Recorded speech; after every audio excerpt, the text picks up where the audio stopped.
From this to this. Ayun na nga guys, nagpagupit na po si Akla pero ayokong magpagupit. Pero bakit ka nagpagupit? Sarat. So gusto ko pong magpagupit. Ano? Tara!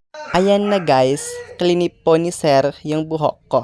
Sabi niya, kalbuhin natin pero sabi ko ayokong magpakalbo. Nahihiya ako dito.